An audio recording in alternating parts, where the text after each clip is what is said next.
로고스하고 레마를 잠깐 읽고 넘어가겠습니다. 페이퍼 한 장 받으셨죠?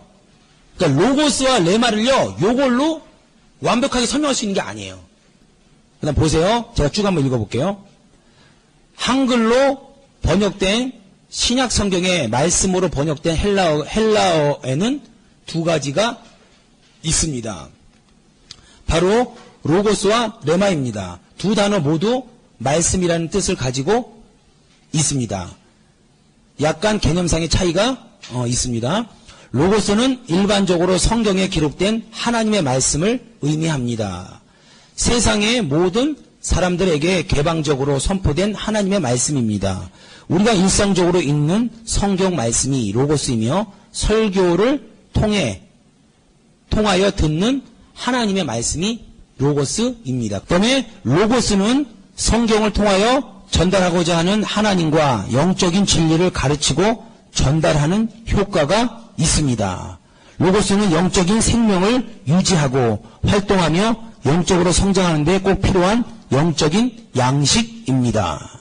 그러므로 바람직한 신앙생활을 위하여 우리는 날마다 규칙적으로 로고스를 접해서 신앙생활에 필요한 영적인 양식과 지식을 쌓아가야 합니다.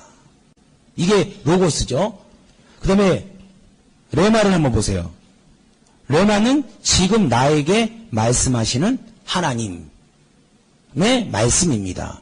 묵상하는 성경 말씀 중에도 마음 깊이 들려지고 깨달아지는 특별한 말씀이며 설교 말씀을 듣는 중에 어떤 말씀이 양심을 찌르고 마음속 깊은 감동으로 다가오는 경우가 레마라 할 수 있습니다.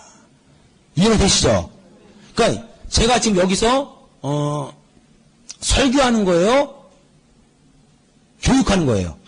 교육이죠? 근데 여기서 전하는 모든 게 다 여러분에게 레마가 되면 좋은데 레마가 되지 않습니다. 지금 내가 처한 상황과 그 부분만 이렇게 수면 위로 드러나는 거예요. 나머지 부분은 지식으로 다 갖고 가는 거예요. 그래요, 안 그래요? 수면 위로 나에게 꼭 필요한 것만 딱 떠오르고 나에게 내가 갖는 거, 그게 레마예요. 그러니까 레마는 설교 때 레마가 있어야 되는 거예요. 설교 때 여러 지식을 습득하는 게 아닙니다. 그러니까 아까 설교를 통하여 듣는 하나님의 말씀이 로고스입니다. 이 말은 잘못된 거죠. 설교를 통해서 그날 나에게 명령하시는 말씀이 있잖아요. 그죠? 그게 없으면 그날 예배를 제대로 못 드린 것 같아요. 나에게 명령하시는 말씀, 나에게 깨달아지는 거, 그게 바로 레마예요.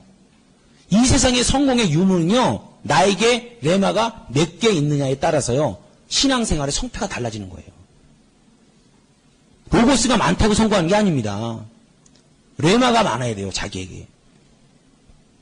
신기한 건 레마가 딱 레마로 들려지면요, 그 성경 구절이 암송을 안 해도 기억이 난다는 거예요. 참 신기하더라고요. 권사님 중에 한 분이요, 사도행전 10장 38절을 받으신 거예요. 근데 그분이 그걸 막 외우려고, 성경 구절을 막 외우려고 하는데 하나도 못 외웠대요. 30,500가지 약속말 중에. 근데 레마로 딱 받으니까요, 그게 자동으로 나오더래요. 자동으로. 이런 맞습니다. 지금 이해가 되시죠? 예, 그래서 하나님, 나에게 레마를 많이 주십시오. 이 기도를 하셔야 될 것 같아요. 근데 마지막, 레마는 로고스 중에서 지금 나에게 주관적으로 전달되는 특정한 말씀입니다. 레마는 주로 거기 뭐라고 써 있어요? 성령의 인도함을 받을 때에 전달되는 말씀입니다. 그러니까 이 부분도 약간 틀린 말은 아닌데 제가 중간에 이렇게 거놨죠? 그러면 로고스 들을 때는 성령의 인도함이 없나요? 성령의 인도함이 동일하게 있습니다. 근데 여기에서 말하는 지금 레마에서 성령의 인도함을 받을 때는 뭘로 고쳐야 되냐면 성령의 조명으로 바꿔야 돼요. 신학적인 용어예요. 성령의 조명을 받을 때 전달되는 말씀입니다. 그러니까 하나님이 그 한 말씀을 집중해서 자기에게 심어주는 거예요. 그러니까 제가 이런 일이 있었다고 간증을 했을 겁니다. 야고보서 1장 14절 욕심이 잉태한 즉 죄를 낳고 죄가 장성한 즉 사망을 낳느니라. 이 말씀이요, 제가 새벽에요 천둥 번개로 직접 제 귀로요 이렇게 야고보서 1장이 눈앞에 이렇게 있고요, 그 다음에 그거를 제가 직접 귀로 들었어요. 그래갖고 침대에서 이렇게 뚝 떨어졌습니다. 이런 거를 뭐라 그래요? 로고스예요, 레마라 그래요? 레마입니다. 이게 이거는 그러니까 평생 나에게 안 없어지는 거예요. 그러니까 그게 벌써 몇 년이냐면 10년이 넘었죠. 10년이 넘었죠. 12년 정도 됐는데 하루도 그게 나에게 안 없어지는 거예요. 매일 생각이 나 그냥 매일. 그다음에 요한복음 10장 너는 선한 목자가 되라. 이것도요 사실은 제가 요한복음 10장이 그게 있는지 전 몰랐어요. 근데 제가 꿈을 꾸는데 세상이 다 까마고 성경책이 이렇게 하나가 쫙 펴지는 거예요. 근데 하늘에서 빛이 내려오더니 요한복음 10장하고 10장을 이렇게 비치는 거예요. 이렇게 후레쉬 같은 걸로요. 근데 제가 그 꿈속에 이렇게 읽었어요. 아, 이렇게 선한 목자가 있구나. 선한 목자가 되겠구나. 읽었어요. 근데 딱 깼습니다. 꿈에. 근데 진짜 요한복음 10장에 그게 있는지 일어나서 바로 찾아볼 거 아니에요. 찾아보니까 정확하게 거기 있는 거예요. 이거는 제가 없어질까요? 안 없어질까요? 안 없어져요. 왜냐하면 그때 성령의 조명으로 나에게 딱 주신 거니까. 그래서 하나님이 선한 목자가 되기 위해서 대가를 치러야 된다는 그 말씀을 주신 거예요. 그 고난이 엄청난 고난으로 갈 수밖에 없답니다. 그러니까는 어떻게 돼요?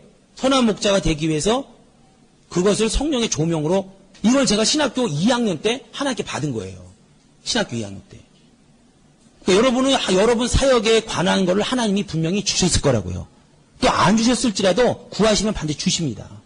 왜냐하면 저는 가고 싶지 않았거든요. 뭐 때문에 속으로. 근데 하나님이 그렇게 해주셔서 마음을 접은 거죠. 이런 게 성령의 조명입니다. 조명 딱 됐을 때는요, 어떻게 할 수가 없어요. 그 말씀 하나가 나를 견인합니다. 그리고 그것을 위해서 계속 내가 노력할 수밖에 없어요. 꼭 조명을 많이 받으시기 바랍니다. 그러니까 조명과 레마가 거의 같은 거예요. 거의 같은 겁니다. 그래서 조명도 많으시고 레마도 많으시고. 그러니까 조명이란 말은 성경에 없어요. 그냥 신학자들이 만들어낸 하나의 신학적인 용어입니다. 그러니까 조명을 비추면 고기가 밝잖아요. 그와 같이 하나님의 말씀이 많지만 한 말씀에 밝히 그 말씀을 가지고 살라는 그런 의미에서 만들어낸 것 같아요.